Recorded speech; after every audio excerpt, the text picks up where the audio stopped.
பிரிவுக்கு பின் இளையராஜா இசையில் வைரமுத்து ரிலீஸ் ஆன ஒரே வருடத்தில் ரீமேக் செய்யப்பட்ட பாடல்கள்.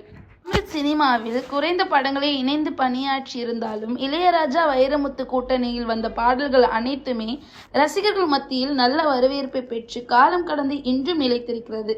ஆனால் இவர்கள் இருவரும் பிறந்த பிறகு இளையராஜா மெட்டுக்கு வைரமுத்து பாடல் எழுதியுள்ளார் என்பது பலரும் அறியாத ஒரு தகவல். தமிழ் சினிமாவில் இயக்கம் மற்றும் நடிப்பில் முத்திரை பதித்தவர் விசு இயக்குனர். பாலச்சந்திரவிடம் உதவியாளராக இருந்த இவர் பல படங்களில் கதை, திரைக்கதை, வசனம் எழுதிய நிலையில் 1982ஆம் ஆண்டு வெளியான கண்மணி பூங்கா என்ற படத்தின் மூலம் இயக்குனராக அறிமுகமானார். இவரது இயக்கத்தில் வெளியான அனைத்து படங்களுமே ரசிகர் மத்தியில் நல்ல வரவேற்பை பெற்றிருந்தது.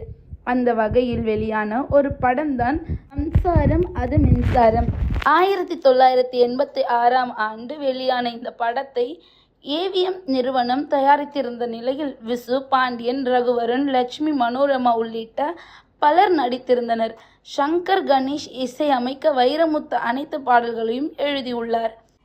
இந்த படத்தில் வாழ்க்கையில் விரக்தியான ஒரு கேரக்டர் முதலில் மது குடித்துவிட்டு பாடுவது போன்ற ஒரு பாடல் வேண்டும் என்று கேட்க அதற்கு சங்கர் கணேஷ் டியூன் போட்டுள்ளார்.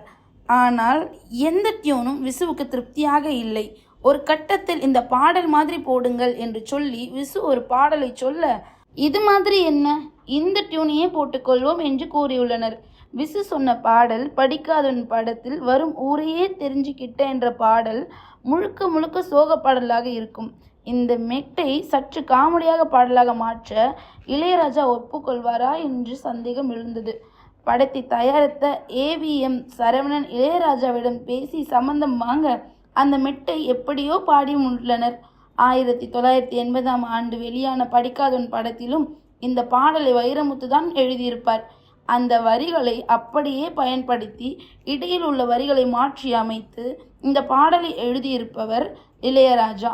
வைரமுத்து பிரிவுக்கு பின் இளையராஜா மெட்டுக்கு வைரமுத்து பாடிய பாடல் இதுதான்.